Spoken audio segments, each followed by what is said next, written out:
میں ٹیکساس کی رہنے والی امریکی ہوں۔ میں جہاں تھی وہاں میں سکون میں نہیں تھی، میں خود کو محفوظ نہیں سمجھتی تھی۔ جب میں عیسائیت میں تھی تو میں نے یہ محسوس نہیں کیا تھا، لیکن اس دفعہ مجھے محسوس ہوا۔ ایک بالکل بے عیب کتاب، ایک ایسی کتاب جو صرف خدا کا کلام ہے۔ یہ لوگ خود کو دن میں 5 دفعہ دھوتے ہیں۔ اس لمحے کے بارے میں خوبصورت بات یہ تھی کہ میں گناہوں سے پاک ہو جاؤں گی اور یہ بالکل فریش سٹارٹ ہوگا۔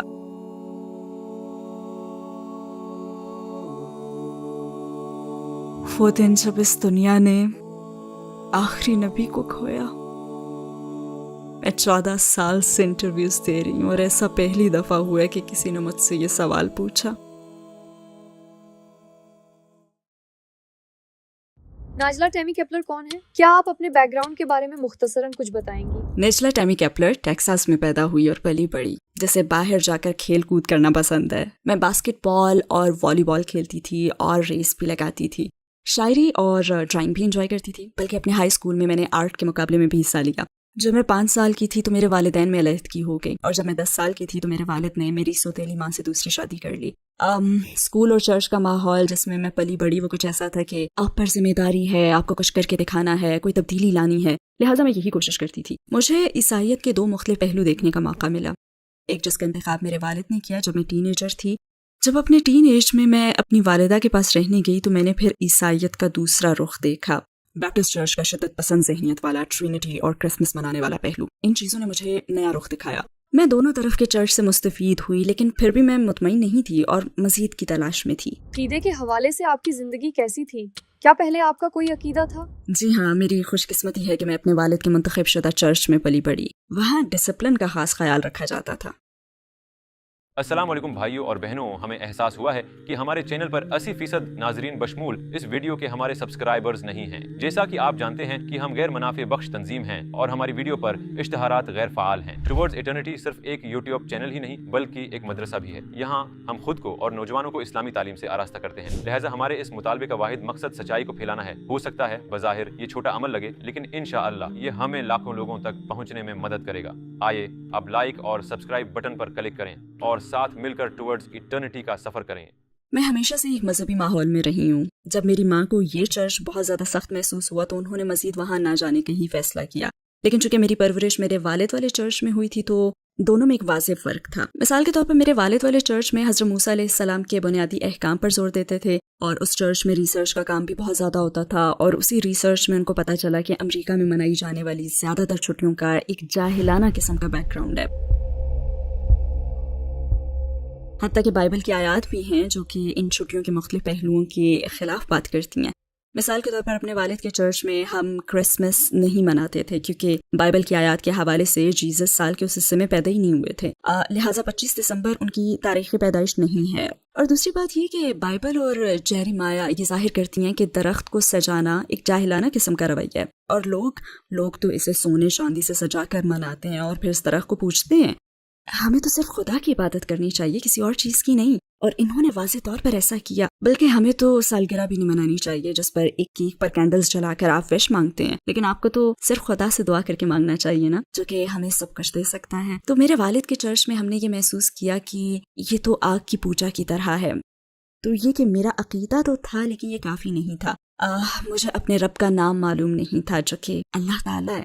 میں نہیں جانتی تھی کہ اس کی رضا کے حساب سے میں کیسے اس کی عبادت کروں، یا پھر اس وقت مجھے معلوم ہی نہیں تھا۔ ہاں، مجھے میرے خوابوں میں اشارے ملتے تھے کیونکہ مجھے ڈراؤنے خواب آتے تھے، اور میں نے جو کچھ بھی سیکھا میں اس پر مطمئن نہیں تھی، اور میں جہاں تھی میں وہاں سکون میں نہیں تھی، میں خود کو محفوظ نہیں سمجھتی تھی۔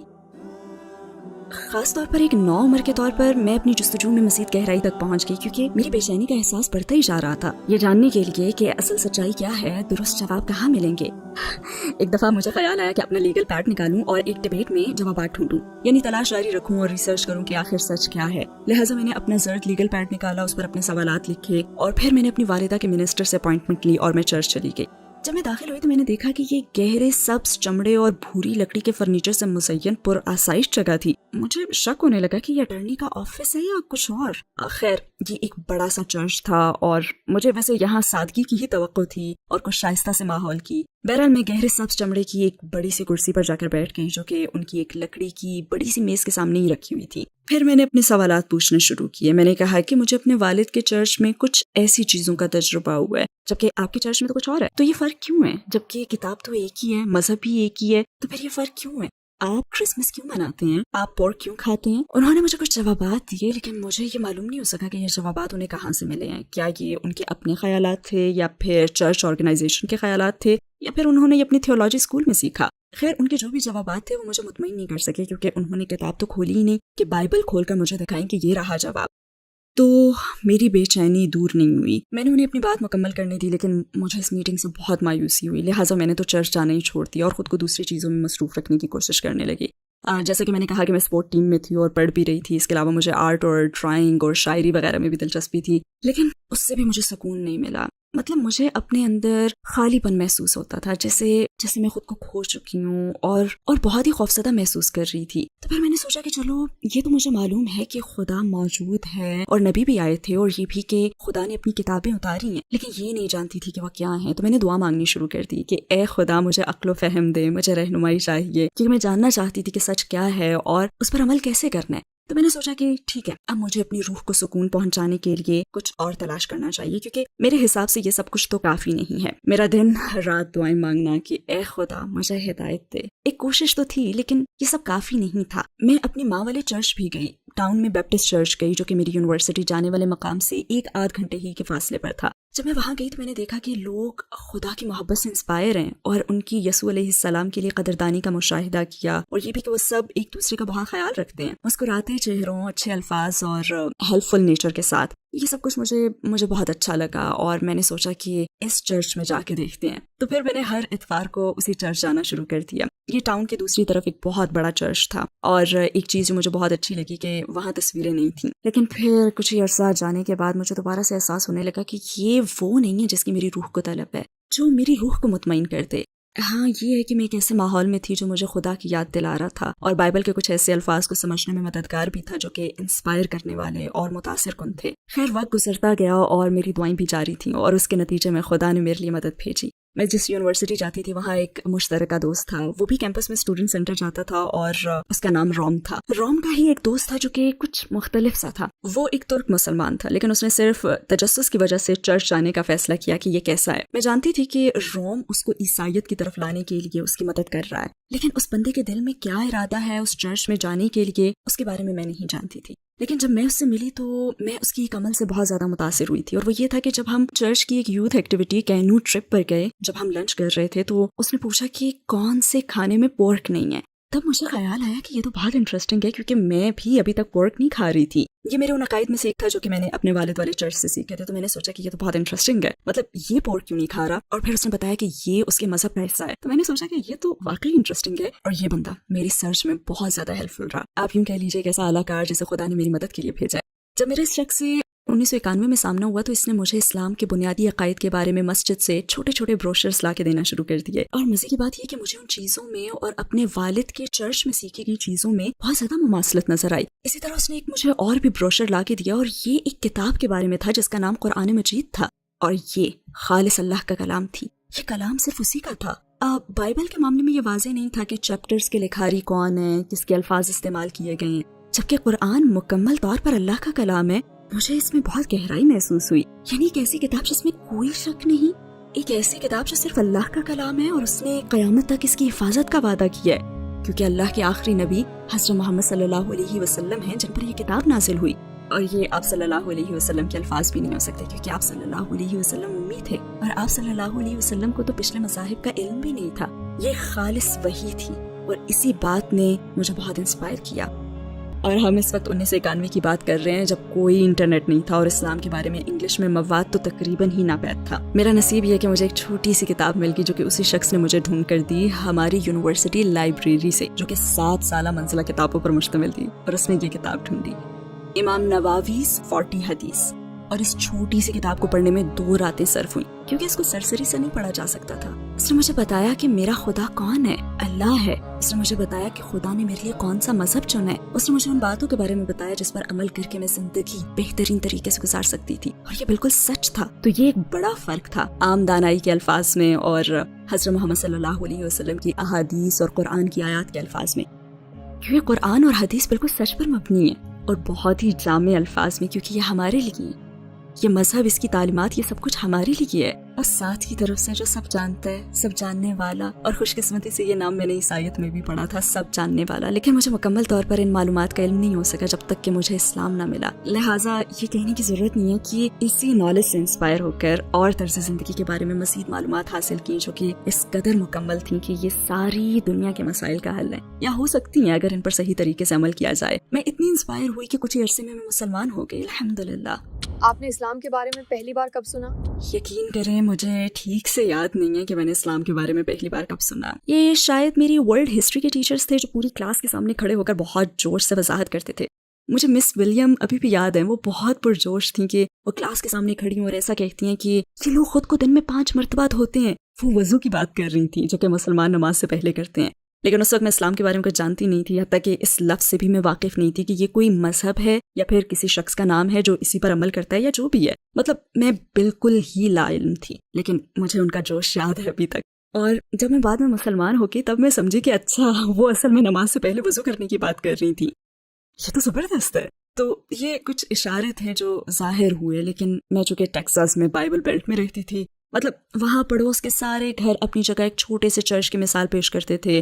چرچ جانا میری پرورش کا ایک اہم حصہ تھا، تو میں کبھی بھی کسی مسلمان سے ملی ہی نہیں تھی. یہ شروعات کچھ اجنبی جگہ سے ہی ہوئی، جیسا کہ ایک فلم جو میں نے دیکھی، یہ ماڈرن ٹرم اسلاموفوبیا پر مبنی تھی کیونکہ اس میں مسلم لیڈ رول منفی قسم کا تھا، جیسے غیر ملکی خواتین کا اغوا، ہاتھ کا کاٹنا، گردن اڑا دینا اور اسی قسم کی اسلام کو غلط طریقے سے پیش کرنے والی چیزیں تھیں. لیکن عجیب بات یہ ہے کہ میں نے اس فلم سے یہ میسج حاصل نہیں کیا، بلکہ فلم کے آخر میں وہ خاتون جسے اغوا کیا جانا تھا اس نے پردہ شروع کر دیا تھا.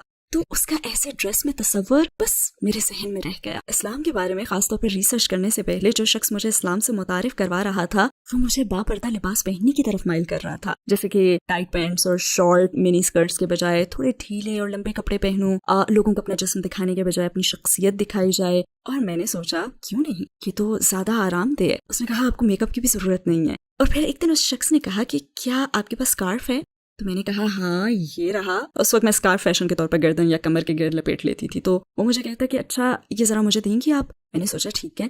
تو اس نے سوال کیا کہ کیا آپ اس سے اپنا سر ڈھک سکتی ہیں؟ میں نے سوچا یہ بھی کر لیتی ہوں. پھر اس نے سوال کیا کہ اب کیسا فیل ہو رہا ہے؟ اور میرا پہلا جواب تھا کہ ڈفرینٹ. پھر میں نے سوچا کہ چلو یہ بھی کر کے دیکھ لیتے ہیں. اور اس وقت سردیاں بھی تھی تو میرے پاس ایک اچھا بہانہ تھا اسے اوڑھنے کا. میں گہرے سبز رنگ کا اسکارف سر پہ لپیٹ کر ورلڈ ہسٹری کی کلاس میں چلی گئی. میرے ٹیچر آئے، انہوں نے حاضری لی اور میری طرف دیکھا تو کہا کہ آج کچھ ڈفرینٹ لگ رہی ہو. وہ ورلڈ ہسٹری ٹیچر تھے، انہیں پتا تھا کہ مسلمان کیسے نظر آتے ہیں. تو ہم نے اپنی کلاس مکمل کر لی اور پھر میں وہاں سے باہر آ گئی. تو میں نے کہا کہ یہ صرف ایک تجربہ ہے، مجھے مزید سوالات نہیں چاہیے. اور پھر میں مطالعے کے لیے اپنے دوست کے ساتھ لائبریری چلی گئی. ہم دروازے سے گزر رہے تھے اور میرا دوست بہت خوش تھا. اس نے کہا کہ دیکھو مسلمان بھی آ گئے. میں قریب آئی تو اس نے کہا کہ 1 منٹ، کیا یہ وہی ٹیمی ہے؟ خیر وقت گزرنے کے ساتھ جب ہماری اسٹڈیز مکمل ہوئی تو میں نے پردہ کرنے کا فیصلہ کیا. لیکن میں نے اس طرح پردہ نہیں کیا جس طرح ایک مسلمان کو کرنا چاہیے، بس اپنا سر ڈھکنا شروع کر دیا تھا. مجھے اس وقت مکمل پردے کا علم بھی نہیں تھا، مجھے کسی نے بتایا ہی نہیں تھا. تو تھوڑا تھوڑا کر کے میں اسلام میں پردے کے کانسیپٹ کو اچھی طرح سمجھنا شروع ہو گئی اور یہ بہت ہی آرام دہ اور محفوظ تھا. میں نے دوپٹہ پہننا شروع کر دیا تھا. مجھے اسلام کی بنیادی سی نالج تھی، لیکن یہ طے تھا کہ میں اگلا قدم اٹھانے کے لیے تیار ہوں. میں اس عقیدے کو اپنا طرز زندگی بنانے کے لیے تیار تھی. اور خوش قسمتی سے مجھے یہ موقع بھی ملا کہ مجھے امام صاحب کے گھر لے جایا گیا. میں ایک اور شخص کے ساتھ ان کے سامنے بیٹھ گئی جو میری مدد کے لیے آیا تھا، اور اسی نے امام سے گزارش بھی کی تھی کہ میں مسلمان ہونا چاہتی ہوں. امام نے کہا کہ اچھا آپ اسلام کے بارے میں کیا جانتی ہیں؟ مجھے تو جلدی تھی کہ بس میں اپنے عقیدے کا اعلان کروں اور چلی جاؤں، کیونکہ مجھے بتایا گیا تھا کہ بس یہی کرنا ہے جو کہ مسلمان بننے کے لیے ضروری ہے. لیکن امام میرے سے زیادہ دانش مند تھے. انہوں نے یہ جاننا ضروری سمجھا کہ میں جو کچھ کرنے جا رہی ہوں مجھے اس کے بارے میں بنیادی علم حاصل بھی ہے یا نہیں. پھر انہوں نے بیان کیا کہ اللہ تعالیٰ کون ہے. تو میں نے کہا کہ ہاں مجھے پتہ ہے. پھر انہوں نے نبیوں کا پوچھا. پھر وہ اگلی بات پر آئے کتابوں پر یقین کے بارے میں، اور پھر موت کے بعد زندگی، تقدیر، یعنی وہ چیزیں جو پہلے سے ہمارے نصیب میں لکھ دی گئی ہیں. کیا آپ کا ان باتوں پر یقین ہے؟ تو میں نے کہا جی ہاں. انہوں نے کہا کہ ان سب چیزوں کے ساتھ کچھ ذمہ داریاں بھی نافذ ہوتی ہیں، کیا آپ وہ ذمہ داریاں نبھانے کے لیے تیار ہیں؟ اور میرا جواب ہاں میں تھا الحمدللہ. وہ کیا چیز تھی جس سے ڈر کر آپ اپنا یہ آخری قدم اٹھایا اور مسلمان ہو گئیں؟ دراصل ایسی کوئی چیز نہیں تھی جس نے مجھے مسلمان بننے کے لیے ڈرایا ہو. हाँ, कुछ लोग मेरी सेफ्टी के हवाले से फिक्रमंद थे क्योंकि वो इस्लाम के बारे में मुतासिब थे, तो वो अपने तौर पे मेरी हिफाजत की कोशिश कर रहे थे। लेकिन इस्लाम में मैंने जो भी देखा था कि उनकी इस मुखालिफत ने भी मुझे इस्लाम के इंतखाब ही की तरफ माइल किया, बल्कि मुझे अपने फैसले पर ज़्यादा भरोसा हुआ क्योंकि जो मुखालिफत मैंने देखी थी उसकी बुनियाद असल नॉलेज के बगैर थी। इसके बरक्स मैं जो भी करने जा रही थी मेरा उस पर यकीन बढ़ता गया। बल्कि सच्ची बात तो यह है कि इस्लाम का इंतखाब मेरी ज़िंदगी का वो बेहतरीन फैसला है जिस पर मुझे कभी भी अफसोस नहीं हुआ। इंशाल्लाह मैं इसी रास्ते पर जान दूंगी और इंशाल्लाह मेरी आखिरी सांस भी अशहदु अल्ला इलाहा इल्लल्लाह व अशहदु अन्ना मुहम्मदन अब्दुहु व रसूलुहु पर निकलेगी। इस लम्हे के बारे में सबसे ज़्यादा खूबसूरत चीज़ ये थी जो मुझे बताई गई कि इस अकीदे के ऐलान के साथ ही मैं सारे गुनाहों से पाक हो जाऊंगी और ये एक फ्रेश स्टार्ट होगा। हाँ, इस किस्म की वजाहत का तजुर्बा मुझे ईसाईयत में भी हुआ था, लेकिन जब मैं ईसाईयत में थी तो मैंने ऐसा महसूस नहीं किया था जो इस दफ़ा मुझे महसूस हुआ। आपकी फैमिली और इर्द गिर्द दूसरे लोगों ने आपके कबूल इस्लाम पर कैसा रद्द अमल दिया? क्या अब भी सिचुएशन वैसी ही है? जैसे कि मैंने बताया कि मेरे मुसलमान होने पर कुछ लोग मेरे लिए फ़िक्रमंद थे और उन्हीं में से एक मेरी माँ भी थी। वो बहुत फ़िक्रमंद थी क्योंकि उन्हें इस्लाम के बारे में कुछ इल्म ही नहीं था और वो डर रही थी कि मुझ पर तो जुल्म होगा, तो उन्होंने मुझे इस्लाम से रोकने की पूरी कोशिश की थी। लेकिन बदकिस्मती से इस्लाम के हवाले से उनके सारे खदशात बेबुनियाद थे और खुशकिस्मती से मैं ये सब समझने के काबिल थी, तो मैंने हिम्मत नहीं हारी। कई मौक़ों पर तो मेरी बहुत दिल आज़ारी भी हुई थी। एक दफ़ा तो मैंने अपने वालिद को फ़ोन करके कहा कि मेरी माँ मुझ पर भरोसा क्यों नहीं करती। मैं इस मज़हब का इंतखाब इसलिए कर रही हूँ क्योंकि मैं समझती हूँ कि ये मेरे अकायद को मुस्तहकम रख कर मज़ीद पाक करके इसमें बेहतरी लाएगा। तो उन्होंने कहा कि मैंने तुम्हारी परवरिश सही रास्ते पर चलने के लिए की है, अगर तुम्हें ये रास्ता सही लगता है तो ज़रूर आगे बढ़ो। और उनकी सपोर्ट के बाद तो मैं और भी मुस्तहकम हो गई थी। और पूरी सोसाइटी को लेकर तो मैंने कोई ऐसा मुश्किल वक्त गुजारा ही नहीं क्योंकि लोग अच्छी समझ रखते थे और इस्लामोफोबिया इतना ज़्यादा नहीं था। हाँ, ज़्यादातर लोगों को तजस्सुस होता था तो मैं उनके सवालात के जवाब देने की कोशिश करती थी। और इसके बाद मुझे हज का भी तजुर्बा हुआ, मक्का की ज़ियारत का। ये थोड़ा थका देने वाला था। सहरा के बीच में ये सब जिस्मानी तौर पर बहुत मुशक्कत तलब था। काबा, वो मकाम जहाँ हज़रत इब्राहीम अलैहिस्सलाम और उनके बेटे हज़रत इस्माइल अलैहिस्सलाम ने अल्लाह का घर तामीर किया, वही काबा जहाँ लोगों को अल्लाह के हुक्म से उस मकाम की तरफ इबादत करने का हुक्म दिया गया, और फिर जहाँ हज़रत मोहम्मद सल्लल्लाहु अलैहि वसल्लम को कुरान मिला। अल्लाह ताला का ये कलाम हज़रत जिब्राईल अलैहिस्सलाम के ज़रिए इस दुनिया में उतारा गया अल्लाह के चुने हुए बंदे पर, यानी हज़रत मोहम्मद सल्लल्लाहु अलैहि वसल्लम पर, इसी मकाम पर। और मैं वहाँ खड़ी थी। उस वक्त मैं नमाज का इंतज़ार कर रही थी और मेरे साथ ही एक मिस्री बहन थी, वो एक कुरान टीचर थी, और मेरी बाई जानिब एक अल्जेरियन बहन थी। मिस्री बहन कुरान पढ़ रही थी और उसकी आवाज़ बहुत खूबसूरत थी और मैं सुन रही थी और कुरान में देख रही थी और अल्फाज की खूबसूरती महसूस कर रही थी। हालांकि मुझे कुछ समझ नहीं आ रहा था, मैं बस इधर उधर से अल्फाज को समझने की कोशिश कर रही थी। तभी मुझे ख्याल आया मेरे नबी सल्लल्लाहु अलैहि वसल्लम पर इसी मुक़द्दस जगह के करीब नाज़िल हुए थे। मैं इधर उधर देख रही हूँ कि ये कैसे हुआ कि एक टेक्सास की रहने वाली एक मिस्री और अल्जेरियन बहन के दरमियान मौजूद है। दुनिया के कितने मुख्तलिफ हिस्सों से लोग वहाँ आए थे और क्या चीज हमें जोड़ रही है। ये कोई मामूली चीज नहीं है, ये अकीदा है, अल्लाह ताला की वहदानियत है, ये नबी सल्लल्लाहु अलैहि वसल्लम से मोहब्बत है और इस किताब से मोहब्बत है। ये सोच इतनी जबरदस्त थी कि मैंने रोना शुरू कर दिया और मैं रोती चली गई। मतलब इस खुशी और लुत्फ के जज्बात को रोक ही नहीं पा रही थी, और ये बहुत डीप फीलिंग्स थी, बहुत ही ज़बरदस्त और थका देने वाली। और इसी कनेक्शन ने मुझे इस हकीकत की याद दिलाई कि मैं मग़फ़िरत के तलबगारों के बीच में हूँ, मैं सच्चाई और पाकीज़गी हासिल करने के बीच में हूँ। अल्लाह ताला बहुत रहम करने वाला है। मुझे उसके और अपने दरमियान किसी सहारे की ज़रूरत नहीं है, मुझे इसके अलावा किसी से कुछ मांगने की भी ज़रूरत नहीं है। और उसी ने तो मुझे ये मौका दिया कि मैं उसके घर आऊँ और इंसानियत से कनेक्ट हो जाऊँ, इस इंसानियत से, इन शुरू के वक्तों से ही अहले ईमान से, और इसी कम्युनिटी का हिस्सा बन जाऊं। ये एक ऐसा कनेक्शन था जिसका तजुर्बा मुझे पहले कभी भी नहीं हुआ था और मैं इसके लिए बहुत शुक्रगुजार हूँ। अगर आपको नबी करीम सल्लल्लाहु अलैहि वसल्लम की हयात से किसी एक दिन को देखने का मौका मिले तो आप किस दिन का इंतखाब करेंगी?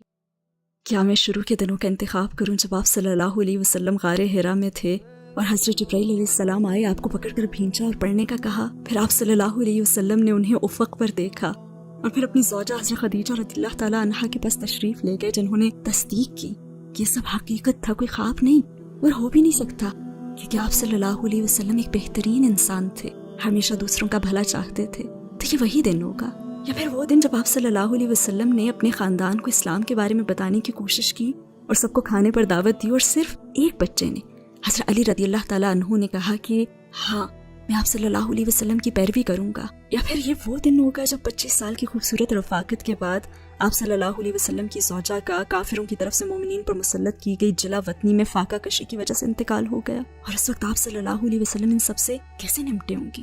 या फिर वो दिन होगा जब आप सल्लल्लाहु अलैहि वसल्लम को अपना घर मक्का मुकरमा छोड़ना पड़ा काफिरों के जुल्म सितम की वजह से, और हकीकत तो ये थी कि वो आप सल्लल्लाहु अलैहि वसल्लम को नाउज़ बिल्लाह कत्ल करना चाहते थे। या फिर वो दिन हो गए जब आप सल्लल्लाहु अलैहि वसल्लम ने रात को मक्का से यरूशलेम का सफ़र किया, जन्नतों में उठाए गए और हर जन्नत में दूसरे नबियों से मुलाकात करना, यहाँ तक कि अपने रब के पास जा पहुंचे और अल्लाह ताला ने आप सल्लल्लाहु अलैहि वसल्लम को नमाज पढ़ने का कहा। फिर आप सल्लल्लाहु अलैहि वसल्लम नमाज के इस तोहफे को लेकर वापस आए और अहले ईमान ने इसे खुशी से कबूल किया और काफिर आप सल्लल्लाहु अलैहि वसल्लम को नाउज़ बिल्लाह दीवाना समझते थे। या फिर ये वो दिन होगा जब आप सल्लल्लाहु अलैहि वसल्लम का विसाल हुआ, वो दिन जब दुनिया ने आखिरी नबी को खो दिया। मौत के फरिश्ते ने आप सल्लल्लाहु अलैहि वसल्लम से आपकी तरजीह पूछी। आप सल्लल्लाहु अलैहि वसल्लम ने इस दुनिया पर अल्लाह ताला को तरजीह दी। मेरे ख्याल से जो दिन मैं चुनूंगी एक बड़ी उम्मीद के साथ, ये वो दिन होगा जब मैं आप सल्लल्लाहु अलैहि वसल्लम से मुलाकात करूंगी इंशाअल्लाह हौज़े कौसर पर, वो मुतबरक पानी जो सारे दर्द धो देगा और पाक कर देगा, सारी बुरी यादें भुला देगा और हमें जन्नत में दाखिल होने के लिए तैयार कर देगा इंशाअल्लाह। मुझे यही चाहिए।